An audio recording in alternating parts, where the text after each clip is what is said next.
আচ্ছা, আমরা কি সত্যিকারের মুসলিম না মুসলিম না? আমরা কি নামধারী মুসলিম না খাঁটি মুসলিম? আজকে সারা ওয়ার্ল্ডে মুসলিমরা কেন মাইর খায়, এবং যে সকল মুসলিমরা মাইর খায় তাদের জন্য হাজার হাজার মুসলিমরা দোয়া করে, কোনো একটি দোয়া কবুলও হয় না কেন? মুসলমানদের দোয়া তো হাত তোলার আগেই আল্লাহ কবুল করে নিত। এটা তো আল্লাহ ওয়াদা দিছে যে আমি মুসলমানদেরকে বা মুসলিমদেরকে আমি আমার খাস রহমত দ্বারা তাদেরকে পৃথিবীতে প্রতিষ্ঠিত করবে, তাদেরকে ক্ষমতা দান করবো, এবং তারা হাত তোলার আগেই আমি তার দোয়া কবুল করে নেব। কিন্তু আজকে কই, সারা বিশ্বে মুসলিমরা মায়ের খাচ্ছে, নিপীড়িত হচ্ছে, নির্যাতিত হচ্ছে। এরপরেও মুসলমান তাদের জন্য দোয়া করতেছে, বাট কবুল হচ্ছে না, বাট কিছুই ফায়দা করতেছে না। রিসেন্টলি ভারতে যে মুসলমান নির্যাতিত হচ্ছে তাদের জন্য তো দোয়া করতেছে, তারপরেও তো করবে গায়েবীভাবে বা কাল্পনিকভাবে, তাদের তো কোনো রহম হচ্ছে না। কেন ভাই? আমরা যদি সত্যিকারে আজকে যদি সেই মুসলিম হতাম, সেই ওমরের মতো, সেই আলী রাদিয়াল্লাহু তাআলার মতো, আবু বকর রাদিয়াল্লাহু তাআলা, উসমান রাদিয়াল্লাহু তাআলার মতো, হাসান হুসাইন রাদিয়াল্লাহু তাআলার মতো, ওয়ালিদ বিন খালিদের মতো, তাহলে কি আজকে আমরা মার খেতাম? আমাদের দোয়া কি তাহলে কবুল হইতো? হইতো। কোরআনে আল্লাহ যেইভাবে আইন দিয়েছে, কোরআনে আল্লাহ যেইভাবে বলছেন, অর্থাৎ আল্লাহ যেইভাবে বলছেন, যেই মুসলমানের কথা, আদৌ কি আমরা সেই মুসলমান হয়েছি? হয়নি। কারণ কি চলেন? আল্লাহ বলছেন আমাদেরকে সলাত আদায় করতে, আমরা সলাত আদায় করি না। Point number 1। আল্লাহ বলছেন ফজরের সলাত আদায় করো, জোহর, আসর, মাগরিব, ইশা, আমরা করি না। আল্লাহ বলছেন তোমরা গান বাজনা করো না, আমরা গান বাজনা করি। আল্লাহ বলছেন তোমরা হারামকে ছেড়ে দাও, হালালকে গ্রহণ করো, আমরা হালাল গ্রহণ করে, আমরা হালাল ছেড়ে দিয়েছি, হারাম গ্রহণ করে নিয়েছি। আল্লাহ বলছেন তোমরা এক মুসলমান আরেক মুসলমানের সাথে সদাই ব্যবহার করো, সদ্য ব্যবহার করো। আল্লাহ বলছে, কিন্তু সেটা আমরা করি না। আল্লাহ বলছেন তোমরা পাড়া প্রতিবেশীর সাথে ভালো ব্যবহার করো, ভালো আচরণ করো, তাদের দুঃখ, তাদের দুর্দশায়, তাদেরকে ক্ষুধার্ত অবস্থায় তাদেরকে খাদ্য দাও, বস্ত্র দাও, তাদেরকে সাহায্য করো। কিন্তু আমরা তা করি না, বরঞ্চ তাদের সাথে আমরা আরো কিভাবে ঝগড়া লাগানো যায়, কিভাবে কুটনামি করা যায় সেই ব্যবস্থা করি। আল্লাহ বলছে তোমরা হিংসা করো না, বাট সেই হিংসাটাই আমরা করি। বিশেষ করে গ্রামগঞ্জের মানুষ একে অপরকে এত হিংসা করে, বলার বাইরে, যে কোনো বিষয় নাকি তাকে দেখতেই পারে না, এমনভাবে হিংসা করে। তাহলে আমরা কিভাবে মুসলিম হলাম ভাই? আমরা কিভাবে খাঁটি মুসলিম হলাম? আল্লাহ যেভাবে বলছেন সেই আল্লাহর কথা তো আমরা মানি না। আল্লাহ বলতেন তোমরা সুদ গ্রহণ করো না, ঘুষ গ্রহণ করো না, আমরা সুদই গ্রহণ করি বেশি। আমরা এই সুদের মাধ্যমে ব্যাংকিং সিস্টেম চালু করেছি, এনজিও সিস্টেম, বিমা সিস্টেম চালু করেছি, যার সার্কেলে আজকে কিছু মানুষ ধনী হয়ে যাচ্ছে আর সব মানুষ ফকির হয়ে যাচ্ছে।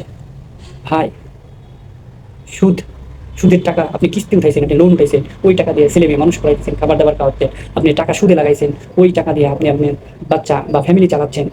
আপনি মনে করছেন আপনি মুসলিম আর দাবি করতেছেন মুসলিম। এত সহজ না ভাই মুসলমান হওয়া। আপনি কিস্তি উঠে আপনার ছেলেকে বিদেশ পাঠাইছেন টাকা ইনকামের জন্য, ওই টাকা কি ভাই হারাম হালাল হয়ে গেল? মুসলিম, খাঁটি মুসলিম না ভাই। আল্লাহর কথা আমরা মানতেছি না ভাই। আল্লাহ বলছেন এক, আমরা করি এক। আল্লাহ বলছেন তোমরা হ্যাঁ প্রত্যেক মুসলমান একত্রিত থাকো, তোমরা একতাবদ্ধভাবে থাকো। অথচ আমরা আজকে মুসলিমরা কোথাও একতাবদ্ধ নাই। এত এত আইন তৈরি করেছি, এত সারি, এত কাতার তৈরি করেছি আমরা, যে আমরা আজকে মুসলিমের মধ্যে মারামারি, কাটাকাটি, হানাহানি লিপ্ত রয়েছে। আমাদের মধ্যে ভেজাল, বিচ্ছেদ, বিশৃঙ্খলা, ইনডিসিপ্লিন কিছুই নাই। আমরা এত কিছু করতেছি। আমরা মুসলমানকে ভাই মারতেছি, কিভাবে গুলি করে মেরে ফেলতেছি, কিভাবে মাথায় বাড়িতে মারতেছি। আমাদেরকে এগুলোই বলছেন আল্লাহ। আল্লাহ তো বলছেন যে ফাসাদ এবং সাফাকুদ্দিমা থেকে তোমরা বিরত থাকবা। অথচ আমরা এগুলোই পৃথিবীতে বেশি করছি, আমরা মুসলিম না। তাহলে আমাদের দোয়া কেন কবুল করবে আল্লাহ? আমরা তো মুসলিম না ভাই, আমরা তো নামে মুসলিম, খাঁটি মুসলিম না, তাই না? আজকে আমরা যদি একতাবদ্ধ থাকতাম মুসলিমরা, তাহলে কি ভাই এতগুলো কান্ট্রি মুসলিম, অমুসলিমকে আমাদের দিকে তাকাতেও সাহস পাইত না। আজকে ইয়ামিন মার খায়, আজকে ইরাক মার খায়, বাগদাদ আফগানিস্তান মার খায়, আজকে ইরান মার খায়, আজকে লেবানন মার খায়। কেন ভাই?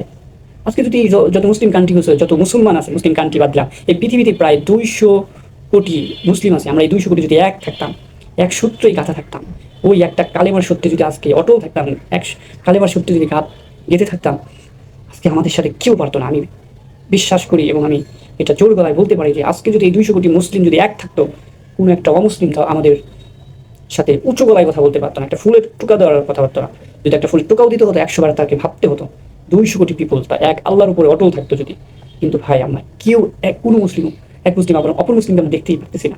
আমাদের অবস্থা এরকম হয়ে গেছে ভাই। তাহলে ভাই আমরা মাইর খাবো নাকি অন্য কেউ মাইর খাবে? তাহলে কি আমাদের দোয়া কবুল করবে? আল্লাহ করবে। কারণ আমরা তো সেই আগের মুসলিম, সেই আমাদের যারা মুসলিমের আইডিয়াল, সেরকম তো নাই। যারা সেই ওমরের মতো মুসলিম নাই, সেই আবু বকরের মতো মুসলিম নাই, সেই উসমানের মতো, সেই আলী রাদিয়াল্লাহু তাআলার মতো, সেই হাসান রাদিয়াল্লাহু তাআলার মতো, সেই হুসাইন রাদিয়াল্লাহু তাআলার মতো, সেই হামজা রাদিয়াল্লাহু তাআলার মতো, এমন মুসলিম তো আমরা নাই রে ভাই। সেই বিলাল রাদিয়াল্লাহু তাআলার মতো। আমরা এখন যে মুসলিম আছি নামধারী মুসলিম ভাই। ভাই এইভাবে যদি চলতে থাকে মুসলিমরা নিশ্চিত মার খাবে, নিশ্চিত তাদের দোয়াও কখনো কবুল হবে না।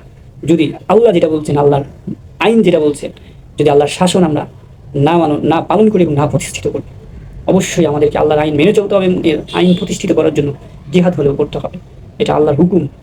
অতএব আল্লাহ যেটা বলছেন ওটা করেই আমাদেরকে জেনে বুঝে করতে হবে। তাহলে আমরা মুসলিম, খাঁটি মুসলিম হবো এবং আমরা জান্নাতুল ফেরদাউস পাবো এবং এই বিশ্বব্যাপী আমরা রাজ করবো, আমাদের কেউ মারতেও পারবে না এবং আমরা দোয়া করার সাথে সাথে আল্লাহ কবুল করবো। এটাই হচ্ছে আমাদের পরিচয়, এটাই হচ্ছে আমরা মুসলিম। We are Muslim.